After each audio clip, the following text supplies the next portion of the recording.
Welcome back, everybody, to another episode of Comic Shop Talk. Now back on the Late Night Chat Network. That's right, guys. We tried it out, Late Night Collectors Community. You know, that was a little experiment there for us to kind of see if we can do a channel solely based on all of the hobbyist type content that we do or we did over on the Late Night Chat Network, originally our YouTube channel. But we've decided with some changes now, the new Late Night Chat Network kind of aim is to kind of cover all pop culture related specific topics, and comics kind of fits right in line with all that kind of stuff as well. So we figured we're gonna port all of our videos back over to the Late Night Chat Network YouTube channel.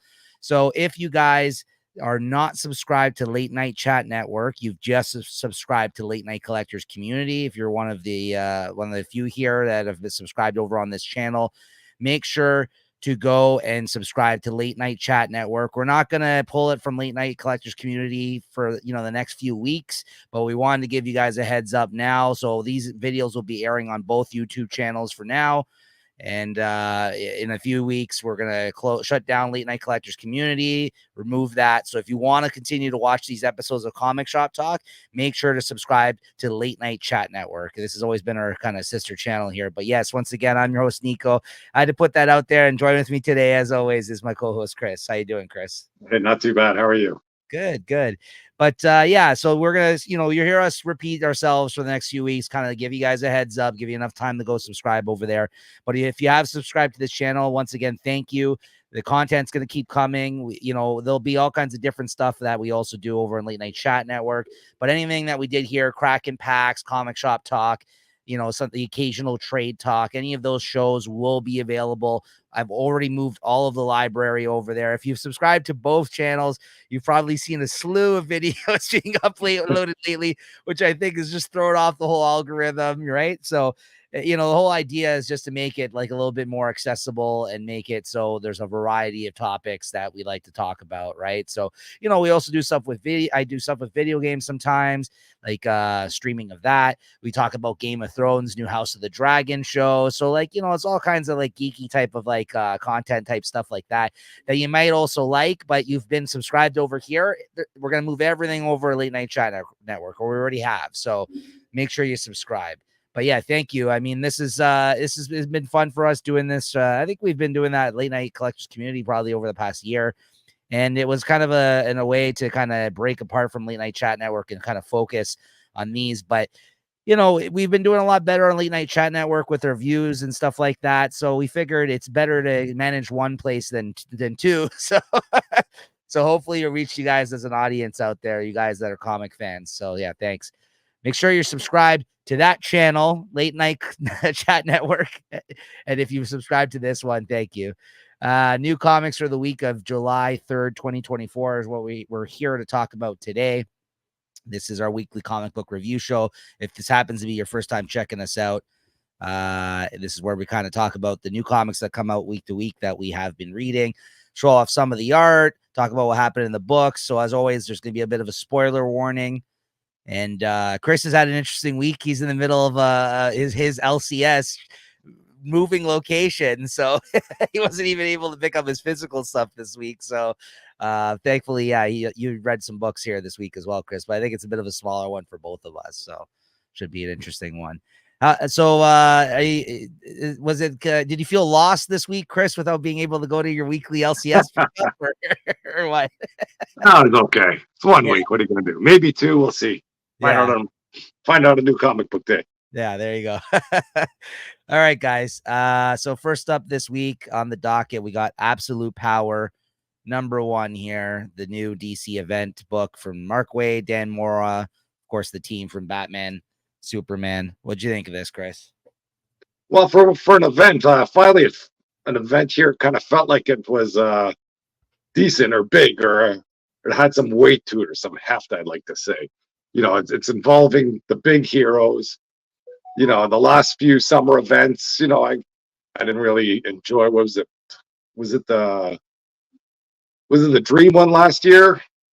Yeah, that was the summer event. Then before that, I know you also didn't like the Lazarus Planet one that came out.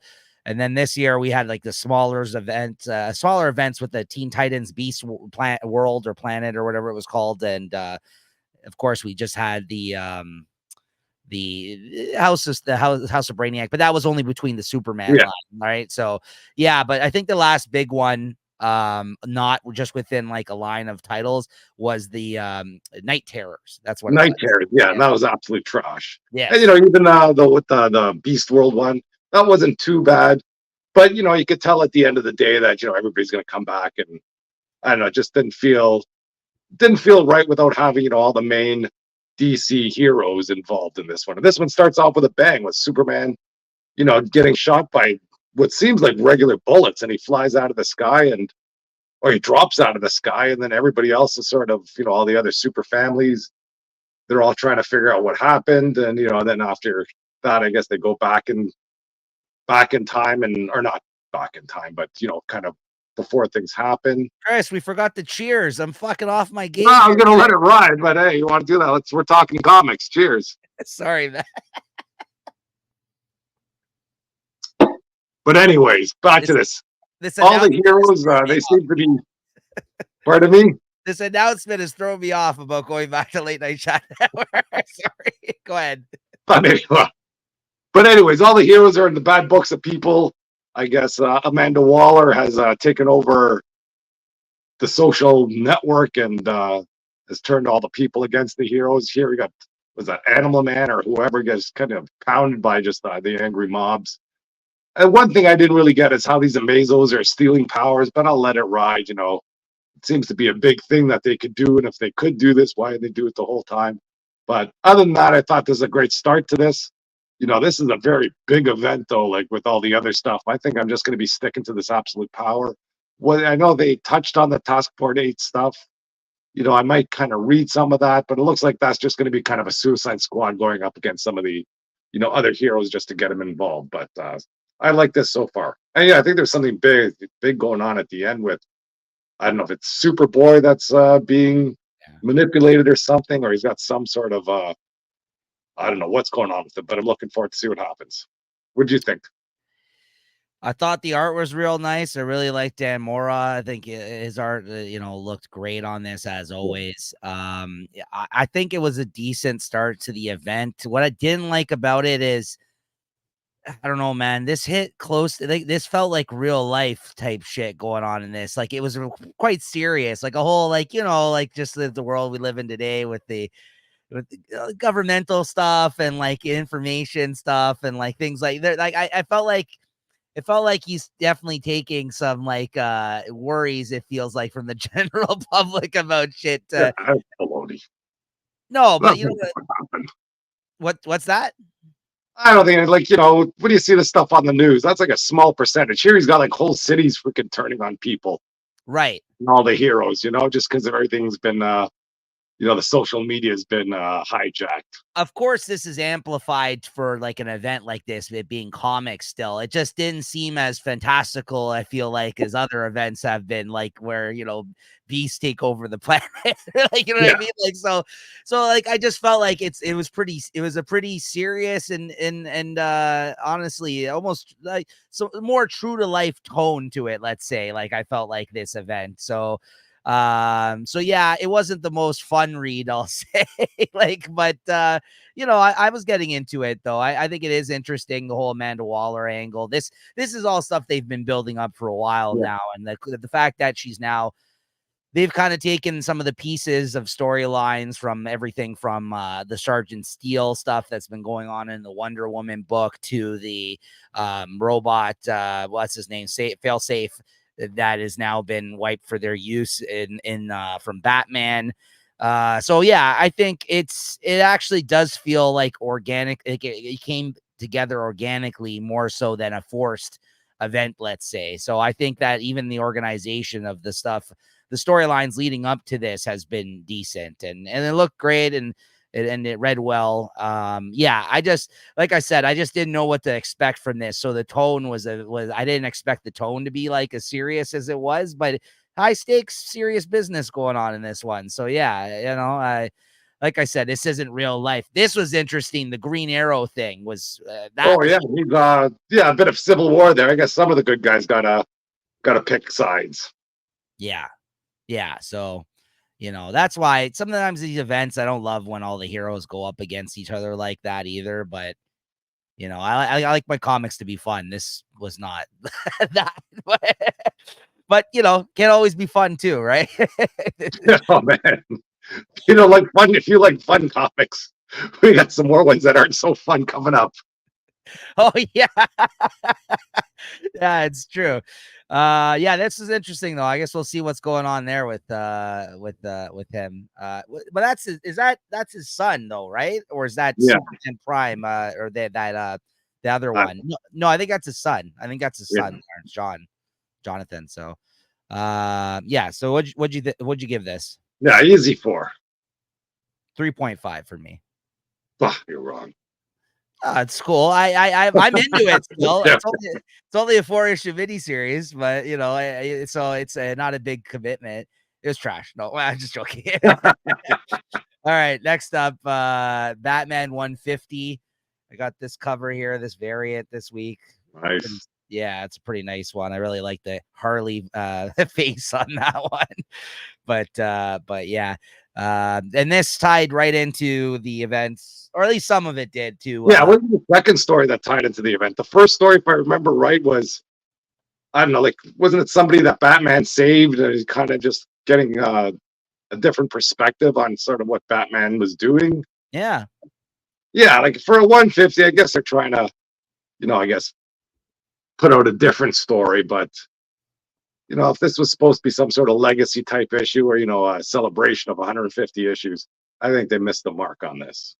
Don't you think we got that last issue though? I think the Well, last yeah, issue. last issue was such a good issue. I was hoping they're going to build on it, but now that's sort of another story that's just they had this story looked like they had it in the can for just waiting for 150 to put out there. Yeah. I mean, I didn't mind that. Dennis Cowan, who's like he's an older artist as well, that's done a lot of great work, did this story, most of it. Like he drew it, and I get what you're saying, but at the same time, like with the fact that the event is going on and Chip just established a whole new direction for this character last issue, I kind of felt like if he had to split the difference and just do like a one-off story and somewhat of a tie-in. And it looks like even after the next issue, they had said, if you want to continue to follow that, check out Absolute Power, because it doesn't seem like that's going to Yeah, continue in this title. I'm okay with that because yeah, I'm okay with that too. right. So like, I think this was kind of the compromise that he had to make by doing that. And I don't want this title with this whole brand new direction to get dragged down into this event. You know what I mean? Like Yeah, sometimes that's a good thing, but I don't want that for this, especially after, like you said, that great last issue. But I hear you. I hear what you're saying on that. For 150, it seems like an odd move, right? But for sure. But again, it's coinciding with the event. Like, so they probably were already pressuring him to be like, you got to do some sort of a tie-in for that issue, because unfortunately the timing of it all, right? So this story was okay though. The whole story was like this guy basically, it used to be a henchman, and this happened like several issues ago. I feel like at the start of that storyline, with at the end of the Catwoman one, the crossover that they did, one of her henchmen guys that was working for him saw Bruce in his brownstone, because he went to rob it and didn't know that it was, he thought it was just Bruce Wayne's brownstone. He didn't know he was Batman. He saw him put on the suit and he knew he was Batman. So he's kind of going around the streets and saying to people like, this is my way out. Like, I'm going to sell off this information of who this guy is. And the whole time Batman's kind of stalking him around, because I guess he heard word, because he's got ears on the streets of this guy that apparently knows who Batman is. And he goes to sell them to Penguin's kids. And he just, he comes down on him and stops him. And all of a sudden he wakes up, and he left him at his son's house, where he basically doesn't talk to anymore. And it turns out his son has went on to, like, because of the way he was raised, he's trying to like get away from that kind of shit. And I don't know, it made the guy feel a way about the way his direction his life went in. And he promises to try to do better. and Bruce basically meets with him as Bruce at the end of this issue, which I thought was kind of interesting. You don't really see that, right? And Yeah. he's like, yeah, he's like, he's getting on a bus to like leave town essentially and start off fresh. And he's just like, yeah, well, if you need help, like he's like, I tried to help out your son and I'm here for you too if you need it, kind of thing. So yeah, as Chris would say, a little hokey, let's say. And the sort of flaw in that plan is like, let's say he did sell that information to whoever he wanted to sell him. Once he gives out that information, wouldn't that villain just kill him? Yeah. Because what's to stop him from going to the next guy and sell that same information? Well, they say that. That's how why he's an idiot. Yeah. There's another henchman in that scene with the Penguin's kids that used to work with him, and he's like, "You're an idiot. These guys are gonna fucking kill you after this, right?" Like he's like he says that. He's like, Yeah. "You think like they're just gonna let you get away?" Like, Yeah, they're going to give you the money and okay, there. Thank you for the information. See you later. but he's got the Well, mentality of like the petty yeah, crooks. he's got his big score and he's just trying to Yeah, maximize last big score. the Yeah, people. Yeah. which that never turns out well. You're gonna do one last big score. Don't even announce that to anybody because it never goes well. These things, right? One last big score, guys. Yeah, and all of a sudden the feds are busting in the next moment. It's Yeah. like blow. Yeah, no, that never works out. So that's kind of what this story was. It kind of felt like a classic kind of like story like that, to be honest. I enjoyed it for what it was, but as an issue 150, yeah. To be honest, the backup, the Absolute Power tie-in stuff wasn't all that good in this issue. I felt it was fine, but I Yeah. don't know. I don't know how you felt about that. Yeah, I didn't feel like the too strong about this backup issue or the backup story as a absolute power tie-in. Like you say, I think he was forced to put this in there. He kind of just phoned it in and he wants to get on with his own story, which I'm all for. Yeah. Yeah, here's the backup here. Something's going on with Cyborg there. I mean, seems like he's gonna play a pivotal role with everything happening here. Mr. Terrific. Yeah, so that's interesting. What'd you give this? I give it a 3.75 still. Wasn't too bad. Yeah, I'll give it the same. 3.75. Next up, we got Doctor Strange number 17, which is a Blood Hunt tie-in here this week. What'd you think of this? As for the Blood Hunt tie-ins, I guess this is tied directly more into the main storyline, whereas a lot of the other tie-ins are just, whatever the hero's dealing with, the vampire horde.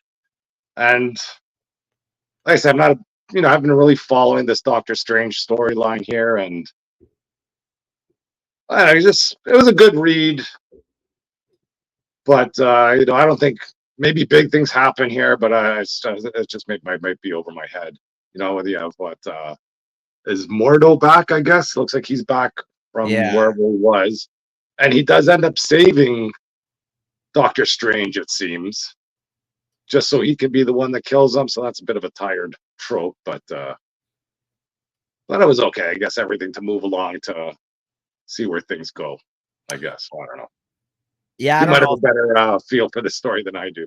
I was gonna say I don't know if it meant more just because I've been reading this series, but I thought this was a really fun issue. Oh, and the dog. Bats gets the avatar of the dog. Yeah, I forgot about that part. So like Baron Mordo has to basically, because Steven's like evil brother guy there is inside of his body and he's been taken over by this vampire thing, the blood hunt thing as well. And so Baron Mordo has to like help Bats come up with some sort of magic thing where if they imagine some sort of like god or deity or something like that, like he's able to use that power from it. And basically there's like he creates some god dog in his mind and he uses it to like help him basically fight the Doctor Strange's evil brother there. And yeah, basically Baron Mordo, like you said, and save Wong in the process. Like he takes that as an opportunity to be like, yeah, I'll be back, kind of thing, right? Like I helped you, like you said, just to kind of get the one up on him. And that is kind of, you're right, it maybe is a trope that's overused, but that is like their history. That's how those guys kind of do, kind of go up against one another. So it's like, a Dr. Doom, Reed Richards kind of situation. Yeah. You know what I mean? So, so I actually kind of found this fun. I and the snakes were hilarious that are always like talking. And there's even a reference. There's a really funny joke in this one from the snakes, actually, where they mentioned something about, hold on. I gotta pull this up here and pull my issue out. Cause I want to say what the joke was. It was actually really kind of clever, I thought, on his part. Um, that he yeah, they're kind of doing like old school jokes or whatever, and like stupid jokes at first, and they're just annoying, those characters, those snakes, but they're kind of fun. And oh man, where the hell is he? Hold on, I'm just trying to find that page. I'm ruining this. There was some reference to something like from Marvel history or something that they said to one another. I can't remember it, but it was really funny, and I can't seem to find it here. But yeah, so just because of that, as a tie-in and just as an issue, I thought this was quite fun. It worked for me. Yeah, I guess Doctor Strange is now healed from that virus or from the vampirism. That's right. Yeah. And then, I think there's only the next issue supposed to be the last issue Yeah. of this series. So I think that's it for that. They haven't announced anything else as of right now. I still think that Doctor Doom is going to be the new Sorcerer Supreme, and it's going to be that is going to be a series. But I haven't seen anything about them announcing that as of Yeah, yet. or you'd expect Doom to at least be in this, if that's going to be a big play for them, So I found it here. So they're making stupid jokes. He's like, maybe he went deaf. He's so old. And he's how old is he? The snakes are talking back and forth to each other. Like, Mortal's so old he remembers when Galactus was the new kid in town. And he's like, he Mortal's so old that his name is short for Mortosaurus. So stupid. But then he says Mortal's so old he still calls it the Timely Universe. And Timely used to be what Marvel was as a company before Marvel, and that's really, really friggin' old.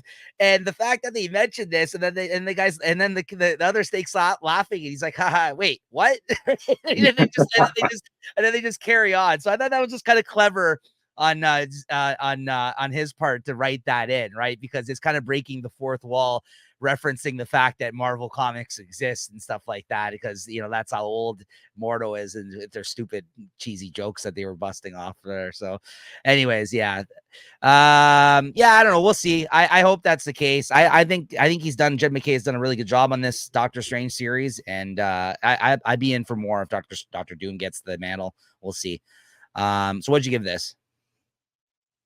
I'll give it a 3.75. I'll go 4 on this one. I had some fun with this. All right, Chris. Now I've got doomy, gloomy event, absolute power. Jeez. Venom 35, Chris. This was a pretty good issue. Finally, I've been waiting, 35 issues for a good one. And the cover doesn't look like anything good's happening, but from what I remember, I think it starts out, you see Venom's just kind of without a host. Well, all the stupid whatever Venoms, or all the Eddie Brocks. I don't know what the hell's going on with that still, but they're all they all got kicked out of their garden at time because Carnage went to town in there. I don't know where they all meet up, but basically they find it's going to be the 4 or 5 King and Blacks or other Eddie Brocks versus this Meridius Eddie Brock, and he takes off into time and I don't know, becomes a dinosaur. Once you get that part out of the way, then I think you go to modern times or the current times, and you have Venom just floating around looking for a host, and then you don't know who he's trying to seek out. But then when you find out who he's seeking out, he wants to seek out the one person that doesn't want him, and he seeks out Peter Parker, and that's a long time since I've seen Peter Parker sort of in this Venom world. That wasn't a callback to anything, and I'm excited to see how that turns out. And there's some other stuff going on with Dylan Brock. There's an old man Dylan's kind of come from the future. He looks a lot like Cable, so that seems pretty interesting. And I'm just happy there's more back in the current times. And, it's not time jumping with all these, I'm going to go try and save myself by going back in time and, make sure I don't run into myself and stuff like that. So there's some big things afoot there. I got that's the Venom symbiote kind of closing in on Spider-Man, and he hasn't made contact yet, but we'll see what happens when they do. And I don't know if it's going to be in here or if that's going to be in the Venom or Peter Parker or Spider-Man, which I think I'm picking up. So it was a good issue. It's, compared to the kind of baloney stuff that has been going on. So it looks like big stuff is happening here.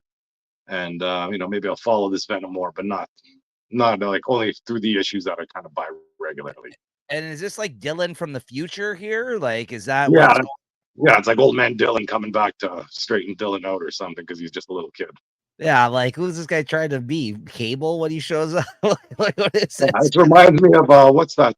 Terminator? No, I know. Do you remember that cartoon? Which one? Reboot. Oh, when Bob comes back. Yeah, yeah, yeah, Not yeah. Bob. It's that little kid. You know, Bob had a Enzo. little kid. Enzo. Bob dies. Yeah, and And then like Enzo comes back. I Yeah, think in a few seasons later, there's some jacked up Enzo came that's back. right. That's right. And That's they're on what that the reminds pirate. me of. He's on the But, pirate ship. yeah, Yeah. I love yeah. Well, this is off topic, but that reboot, that was a crazy show, man. loved it. Loved it. First That was way ahead of its time. But yeah, hey, Canadian show yeah, and one of the first computer animated shows too, actually. Yeah, if not the first, I think it was. Yeah, very cool. But what'd you give this then? I'll give it a 3.75, which is more than I've given a Venom comic in a while. Nice. Okay. Next up, we got Poison Ivy number 24. Yeah, I've been kind of following in and out of this one. You know, the big storyline is that Poison Ivy dies. So I guess she seems dead here. You know, they have Harley Quinn. She's in this, and you know, I guess they're in the swamp, and she still has her, I think, Killer Crocs there, and Solomon Grundy, and I think we have Solomon Grundy. You know how he always moans his, like, you know, his Solomon on Monday went back to Earth on Tuesday, and all this sort of stuff. So he's kind of or you know, doing some sort of nursery rhyme about poison ivy, I guess. And I guess they realized that if Solomon Grundy takes poison ivy back into the swamp, you know, maybe she get connected to the green again and comes back to life, which I guess that happens. But overall, I thought it's a really good issue, and it's good times with Harley Quinn and Poison Ivy. You know, I think there's a good voice for both of them here, and it seems appropriate. You know, like sometimes I guess in Harley Quinn she doesn't even seem to be the proper character in her own comic. This is the more of the Harley Quinn I'd rather see here. You know, where she's not. You know, when something big happens, she's still not a freaking crazy goofball. Right. She kind of has some emotions here. So, and you know, I guess Harley or whatever Poison Ivy comes back, or you know, comes back to life. So it's a quick death, but at least they didn't string it along for whatever 10 issues, you know, kind of teasing her comeback. She just comes right back at the end and see where things go from there. Decent issue. I'd give this 3.75 too. Nice. And then Blood Hunt Psylocke number 1. And this is more of a tie-in that I was talking before, where, you know, it's just some random heroes and how they're dealing with this blood hunt. I guess you got Psylocke or Quanon. That's her name, right? Yeah. Yeah, because I think they refer to her that as Quanon many times throughout this. I guess I don't know if there's still confusion if she's not Betsy Braddock or Right. or who she is, but they make it sure that it's Quanon and she's back in Japan, you know, whatever. And I guess this is when the blood hunt or the sundown or sun death happens. And instead of all these vampires, there's I guess some Japanese myth of some monster that comes to life, and she ends up fighting that. So I feel like sort of the Japanese folklore, you know, twisted into a story. It wasn't bad, and I give it a 3.5 though. You know, it's not required reading. It's a fun story. If you're a big fan of Psylocke or Psylocke, then maybe this story's for you. And if you've kind of stepped away from her, you know, it's good to kind of see where she's at and see if she's still your cup of tea or not. Nice. Yeah, the art looks really good. I really like the look of that book. When I was putting the art together. Next up, I got Scarlet number 2, which I know you didn't end up reading this week because you didn't pick up your copy. This continues to be really good. I was kind of thinking about like what the tone of this book kind of is, and I actually don't even have the art for this one either. Actually, this week I didn't put it together, but Kelly Thompson, if anybody read Kelly Thompson's run on like Black Widow, I think it's more in line with that kind of tone. And I just love the action kind of like intrigue kind of element with her being like a super spy of sorts in this. And at the end of the last issue, she kind of made her way into that I can't say this name, Arashikaj stronghold, or what the place. Yeah, the Ninja House. Yeah. So she made her way into it. last issue, and now in the start of this issue she's being held kind of hostage, and they're like, I don't know if they're gonna torture her or whatever, and but they got her in a room, and she does the classic, she hit a razor blade somewhere, she like hit it inside of like a wound on her, so she like rips the razor blade like out of like a stitched up wound like she has like on her, which is awesome, really cool scene. And then she kind of gets free using the razor blade that way from her bonds, and then she gets into, and then like a bunch of people shows up, she kicks her ass, and then what's his name there who's on the cover, of course, Storm Shadow shows up, who's got history with her, and they just kind of have a conversation, and she's kind of doing her thing here. She's trying to like make them, because she's supposed to be going in there and getting them to think that she wants to become part of their team, essentially, so she can go in and kind of spy on things, right? So that's kind of what this issue is having them try to warm up to her a little bit. But some interesting things happen here, and you get some great Storm Shadow moments with her catching up with him, and the art's really good. I enjoy the art on this book, and it's probably, like I said, I Destro, I didn't like the first issue of Destro as much as this, and this has been great. And I can't wait for the new G.I. Joe book that's going to be coming out after these two miniseries, this Scarlet and Destro one. And once again, just firing on all cylinders, the Energon Universe stuff from Void Rivals that we talked about last week.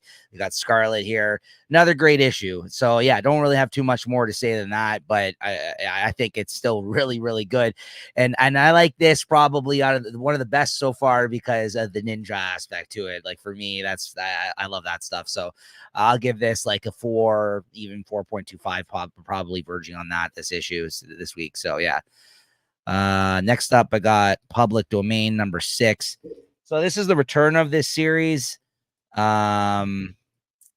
been gone for like a year or something, I would say. Last time we probably talked about this was, maybe even more than a year. Maybe like the last time we did like the 2 comic shop talk awards ago or something. Because I remember this was part of their, I think Zdarsky got my award for like best creator that year or something, and this is kind of like in line with like everything else he was writing at the time. This was a really good series that he brought out that was only the 5 issues, that was about a lot about kind of inside baseball type stuff to do with the comic book industry and creator rights type stuff. And at the end of it, it actually was kind of like a nice charming story about a family coming together to create a comic book and kind of take over a comic book creators, which is this guy's dad, rights to the comic character again, and they were all working together. Like his brother was the inker and he was the writer, who was somebody who was not a good writer, that was like in a writer's block type of time. So it ended on a really good note. I don't think he really had to return to this. It could have just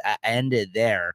And picking up this issue, I thought it was okay, but I don't know if it's because it's been so long since the last issue, or now it has to get to a point where it builds up again. But I just thought this was okay. I didn't think it was bad, but it kind of, I will say this. I remembered all that. I haven't read that book since it's come out. So like it's on, and I picked up the trade, and I picked it up in issues originally. So like I'll give it this, like it does not miss it. Like it takes place like right after the end of that last issue where they kind of formed the company. And I remembered all that going into this. So that was kind of, I think he had a good story where you're not going to be lost, like getting back into this world again. So I will say that for him. And of course, this is Zdarsky writing and drawing this, and you don't get to see his art all too often these days. He just writes a lot now. So the fact that he's writing and drawing this, and I'm a fan of his, it's something worth checking out if you guys haven't if you did miss out on the first one. And now they announced they're going to be doing another series, which is the comic that they're creating. Domain like is supposed to be its own mini series, which you're actually going to see like the comic that they make essentially like in this series. So that's kind of an interesting idea. I'm not picking that up in issues, but I might check it out and read it online. It's kind of interesting idea. I think like the comic that they're making in this story is going to be its own mini series, and you're kind of going to get to see that. So basically, now the whole thing with this issue is that this guy's old and out of touch, and he doesn't know what today's audience wants anymore. So his kids are trying to like lead him into a better direction in that sense. And of course, you know, they got to have more diversify the characters a little bit more. And so like their whole answer to that is like, instead of just having this guy, your main character, the public domain character, well, I forgot his name. We're gonna have a bunch of them. I like two other ones. One that's like a woman. One's at this. So it's kind of in line with a lot of stuff you're gonna see today, in comics and stuff like that. And then this is interesting, given the recent news that came out. I don't know if you heard about this, and you know, it's right now, it's nothing's confirmed. It's a lot of allegations going around. They made a joke about a character, like a creator in this, that's basically like a Neil Gaiman type of character. And recently came out some news about Neil Gaiman. He might be in some shit for some sort of sexual allegations that are going on about him. And he's, of course, the creator of Sandman. Just the newest person, obviously, that gets something like this said about him. And there's a character in this that I'm pretty sure he's making fun of, like a hotshot creator that says he wants to write the character for the opposing company now that they've split up. They create the guy who tried to steal his dad's rights. And like he basically just comes off because they make a joke about him being like a goth guy or something. I'm pretty sure he's making fun of Neil Gaiman here. So kind of weird timing. Obviously, I don't think he planned that because he would have wrote this a while ago. But kind of weird timing given the stuff in the news now that they made this character that's kind of like a Neil Gaiman-esque type character in this. I just thought that was kind of funny. But otherwise, this was fine. I'll give it a, you know what? Now I'm talking about it. I'll give it a 3.75 out of 5. It wasn't bad. I just think it ended on such a good note last time that he didn't need to return to this, but the story still couldn't go a little bit further, I think. Now that they've actually started the company, I guess we'll see if they find success with it, right? So then he got Justice Society of America number 10. This is fine. This has been super delayed every issue, the last few ones. You know, at this point, I'm just reading it digitally just to finish it out because I do like Jeff Johns stuff. In this issue, basically, this Justice Society, this new team that's formed, they do something, they mess with like time, like continuum type stuff. There's something, they try to change somebody's path because they've pulled in people from different time periods to form this team, which I guess they shouldn't have. So they're trying to make like a guy not be a bad guy, essentially, and try to, you know, help him out. And the Legion of Superheroes comes from the future, as they do, and basically tries to put a kibosh on this whole move on their part that they're trying to do this, saying you can't do this, it's going to mess things up, and you know, we can't have this happen. And that's basically how the issue ends. They show up and it's all of a sudden it's the JSA versus the Legion of Superheroes, as they are on opposing sides of like this decision that's made in this issue. And like I said about this series, this is like the deepest of cut of wide range of characters from all of DC history. And I don't know who half of these people are, but you know, it's not bad. It looks good and the story is all right, but I just wish it wasn't so delayed, given that the fact that like I feel like the story has been hard to kind of follow with all the different characters. So I'll give this like I give it a 3.5 out of 5 this week. It's not bad, but I think it might be better as a whole. But at this point, I'm so close to the end. I'll if it's not a heavy week when it comes out, I'll check it out. All right, Chris, Birds of Prey number 11 this week. Yeah, I think I might need to see some of the artwork for this. I'm not sure if I read this one or not, but basically, it's like I imagine it's still the same story. They're just jumping through different universes still, and basically just picking a different person that starts things up. Yeah, this one they basically go to the prehistoric age here with dinosaurs, it seems like, in this one. And yeah, if you're not sure if you read this or not, this was a really fun issue. Like I kind of could the story that Kelly Thompson was building up with this character that they've met through these like time periods, like different worlds that they've been going to. That whole side story was a lot last issue when she set all that up. And I remember you read that one about like how this woman exists. Yeah.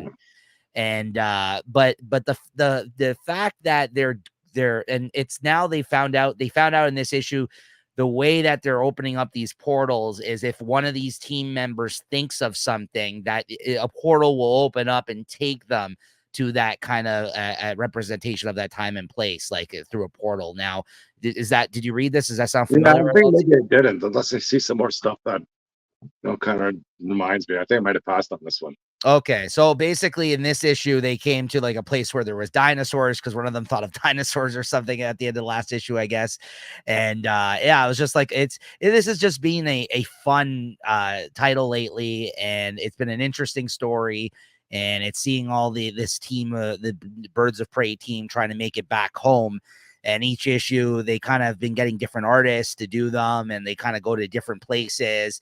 So they've definitely kept up the momentum, let's say, of this book.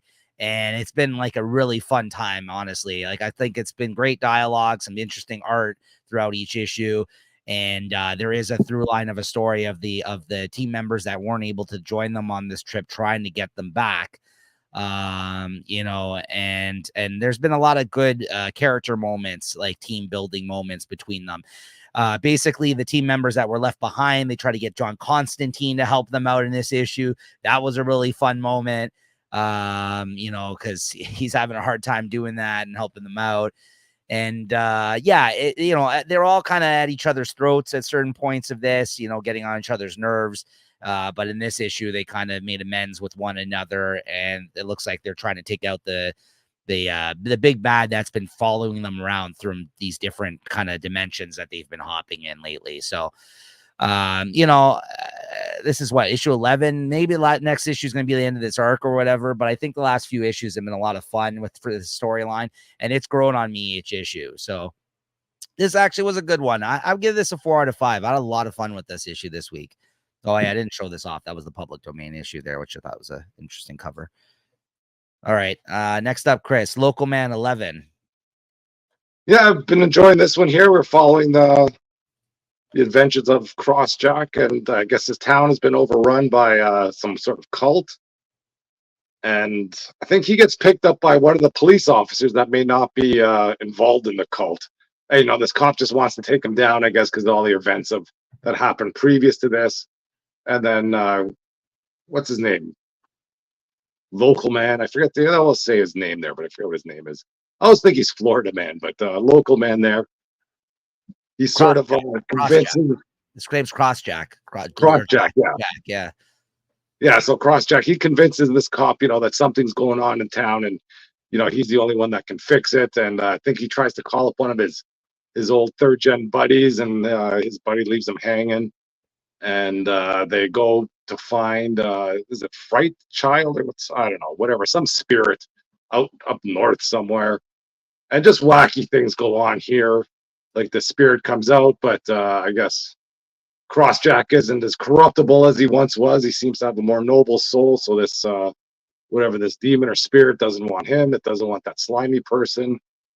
And the dog comes in to suck up the spirit. I don't know where they're going with that, but that's kind of a crazy twist. The Fright, that's her name. The Fright. Yeah. And then the fun part of the story is there's also a second story, and the second story basically talks about when whoever he thinks this cult is, when he was fighting with his third gen buddy when they're kind of taking care of business before. So I think that was a good way to tie in the backup story to this. But this is always good stuff, and I enjoy reading it all the time.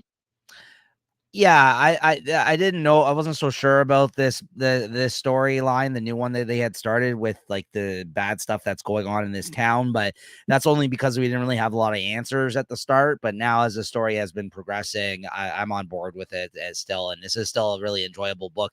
I just like some of the great moments of dialogue that they have in this, and scenes that they have every issue. I always enjoy certain ones, like in this one, like when he is squaring off against that cop there at the start, and he's like, "Oh, don't do that thing with your mind." He's like, because he's got his gun up against him, you're gonna use like a paper clip or something on me to kill me.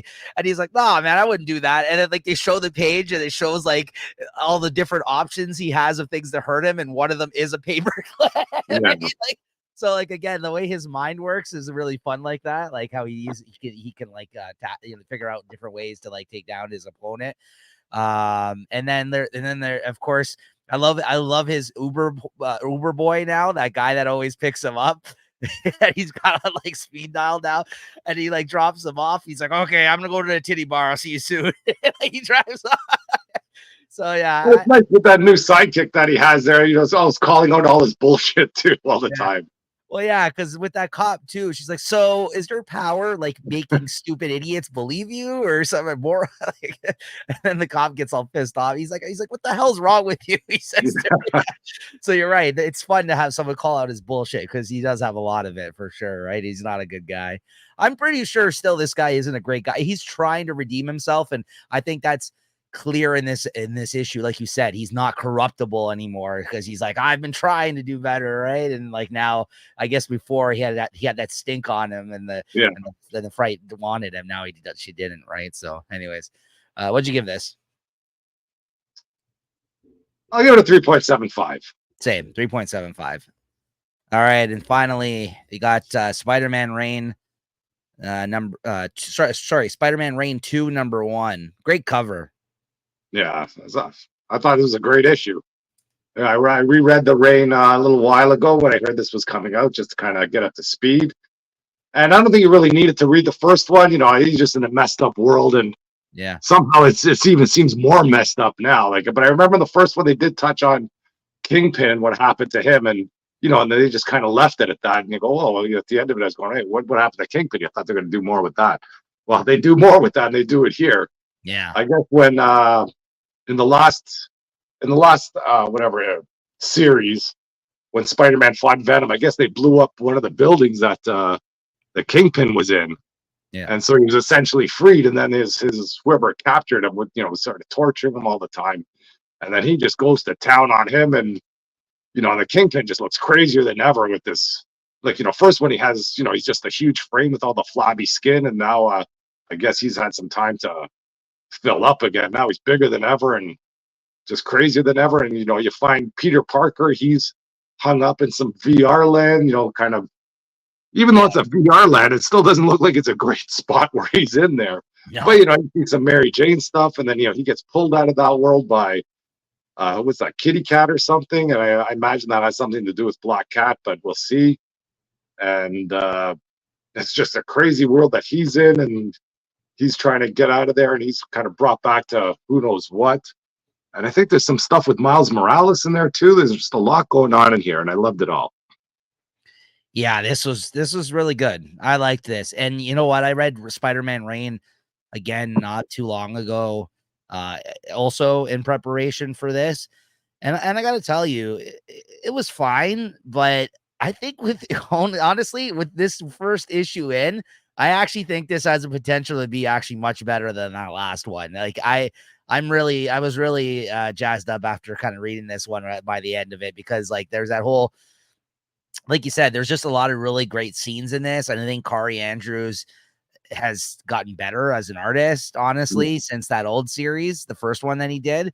And he's got such a unique, different type of art style too. And I think it'll be that, like, people were so divided on the original Spider-Man Reign series because it's kind of like you said, it's very bleak, like it is, and it is basically like Spider-Man's Dark Knight Returns in a way, where he's like old and like you know, not so great in the future, and like they live in a fucking like totalitarian kind of like weird world, like, you know what I mean? Like, so it's like, and like with, again, with the technology aspects of stuff in this book too, right? Like the VR stuff and all that kind of, yeah, it's just, it is very interesting. And then they introduced at the end of this issue a time travel aspect to this story. So I think that, honest, and like I love the whole bearded Spider-Man thing, the look of him with that long Yeah, ass beard. So there's a lot to like here and a lot to unpack, and some very interesting type stuff. Like it's hard, and you don't get with Marvel as much like out of continuity type stuff like this, like with DC, with the Elseworld stuff now that they've brought back, and like even just like, you know, even before Elseworlds was a brand again, they just do more type of stuff like this. I feel like this is kind of that. So the fact that they returned to this, and Carrie Andrews is doing it again, I'm really looking forward to the next issue. I'll say that much, because you're right. It was a lot of interesting things going on here. That Kingpin is gross. Yeah, and choosing he eats up that other guy there. Once he gets freed the first time, Yeah, it's yeah, crazy all around, and I was all for it. yeah. Good stuff. What'd you give this? Yeah, easy 4.5. Wow. Yeah. Okay. I probably go 4 on this one. But it's still really good. I agree with you. Yeah. 4.5. Nice. Good rating from Chris. We'll get to that 5 once again, Chris, at one point. We'll see. It has to be on a freaking main series, and something freaking big's got to go down. Yeah. All right. So that's gonna do it for the books we read this week, guys. Let's take a look at what we're planning on checking out next week, though. Chris, do you have your list there today? Yeah, it's gonna load it up here.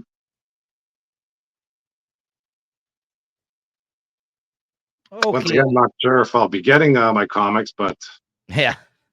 I do plan on reading Get Fury 3. Yeah. I might check out some of the Blood Hunt tie-ins if I got time. Amazing Spider-Man 53. Uh, let's see, Ultimates 2. Oh, is the X-Men #1 coming out next week? Yeah. Yeah, probably. I think I got a couple covers of that one. If I'm not, yeah, I did the J. Same. Scott Campbell, and I got the A cover. And let's see what we got from DC here. DC, I'm probably getting Action Comics. Gotham by Gaslight, #2. And that might be it from DC. And let's see if we got any Image happening. Might try and read Geiger. Good, see what's going on there. It's been good. It's been really good. The Domain. Am I reading? No. Well, Transformers 10. See what's happening there. Yeah. And I think sooner or later, I think Dark Horse might have. Mark Miller's books are going to be coming out. Yeah, I guess they're not coming out this week though. But he's got a couple of trades coming out this week. But yeah, but they're slowly making their way to doing the series now. Yeah. Yeah, I got Batman Gotham by Gaslight, Kryptonian Age #2, Amazing Spider-Man 53, Get Fury 3, Falling in Love on the Path to Hell, which I like the first issue of. That's an Image series. Transformers 10, Ultimates 2. Looking forward to that. Oh, Wolverine Blood Hunt #3 comes out next week as well. Yep. And then what you said there's a couple I think I'm reading digitally that you had mentioned there. You said that Domain comes out next week. Yeah, I thought I saw it there, but let me see. Yeah, it does. So I'll probably be checking that out, possibly. Yeah, like I said, I think that's the Public Domain book. That's the spinoff of in like the comic book series that they're working on now.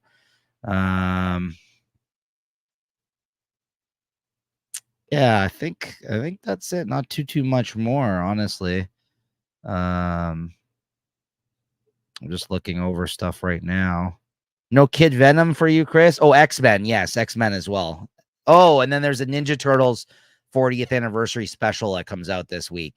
And yeah, X-Men. I actually have 2 covers, I think, pre-ordered for that one as well. I also got J. Scott Campbell. I think it's a Stegman A cover too, right?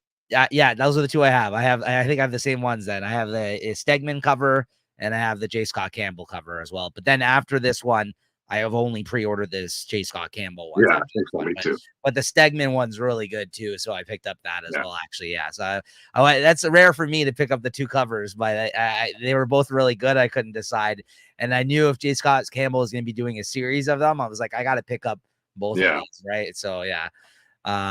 Yeah, so that's a big release. That's probably the biggest release this week for us for sure. But yeah, that's about it though. Not another moderate sized week, it looks like, for next week for us, which is cool with me. Summer days have been a little bit busier lately. So all right, Chris, what favorite book of the week, man? Well, it's between 2. It's Absolute Power and Spider-Man Reign, but I got to give the Spider-Man Reign too. That was a good comic I've been waiting for. Yeah, that was good. Oh boy, I don't know. I feel like going into this, I don't know if Spider-Man Reign 2 was in consideration, but after we talked about it, I was like, yeah, that was really good. So like, I think it, but I don't think I can give it to that just because I don't feel like it was up till now. I thought for favorite of the week. I think Doctor Strange was right there for me. For whatever reason, I just found it fun this week, that issue.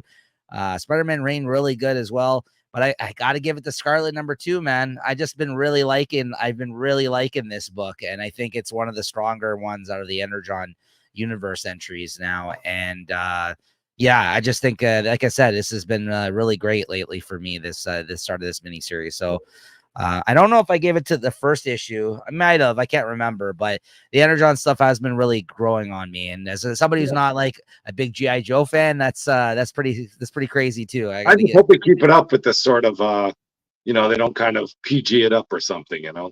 We'll see. I mean, I'm really looking forward to this GI Joe book. The same team that did Duke is doing it, so like I have high hopes for that one. And I think that by the time that book comes out, I think Daniel Warren Johnson's done on Transformers, so I don't know what the future of that title is Yeah. going to be, right? So we like as for long as like I think that if the momentum shifts from that book to over to GI Joe, I'll be okay with that if that's what ends up happening. But just because I didn't expect them to continue to do 2 miniseries continuously like they have been, right? I think that's just been a lot of setup. Oh, here, but yeah, that's Scarlet. I gotta give the Scarlet #2. Spider-Man Reign, though, after our conversation, is right neck and neck with this one, but I'm gonna give the edge to Scarlet this week. But before we close up here today, I did want to show off actually a recent acquisition here that I made. I don't normally get too many of the things that people would consider like wall books, like kind of like big covers or first appearances or anything like that. But I recently picked What do you this got there? Oh, Hulk 340 because I love this cover. I had an opportunity to grab this and I picked it up. So nice. yeah, it's pretty good condition. So really happy. This isn't the newsstand one or whatever, because you know how like that barcode, if you have the barcode or something, it's better than having the Spider-Man one because there was direct market and newsstand editions or whatever. Yeah, I don't care. I love this cover, so I'm just really really happy to get this and actually add it to my my shelf here. I got the Steve McNiven recreation cover beside it. You know, the other one that we got that's basically an homage to this cover that he did. Was it for the Hulk book? I can't remember what book it was for, but yeah, so I was really happy to pick this up. Do you have this? I can't remember. No, I don't have that one. You don't have that one. Yeah, you just got like Carnage and like Venom or whatever. You have all those big Spider-Man 300. That's the one that I wish I could afford now. I can't. That's too much now for me. I had to get the recreation of that one, like the facsimile edition of that Spider-Man 300 cover, because that's a this is a McFarlane, though, for anybody that's wondering out there that doesn't know. That's the Todd McFarlane cover too. But that's Spider-Man. Yeah, I think that's like early McFarlane stuff. This is when he was doing the Hulk, right? He did the Hulk for a little bit during this before Spider-Man, right? So it's just because he drew Wolverine on this, honestly. Like it's just the fact that Wolverine's in that issue and then he did that cover. It's been recreated so many times. It's a classic one. So I had to show that one off here today. But all right, I think that's it for today, guys. Chris, thank you as always. Make sure, guys, to go and subscribe to the Late Night Chat Network if you have not done that as of yet. If you just subscribe to Late Night Collectors Community, go subscribe to Late Night Chat Network YouTube to see this show and any of our library of stuff that's been on Late Night Collectors Community. You got time though, but do it as soon as possible. Next few weeks will be our final weeks doing the Late Night Collectors Community YouTube. All of our libraries over there now, so you can go check that out at any time. All right, Chris, thanks again, and we'll see you next time, guys. Later. All right, cheers.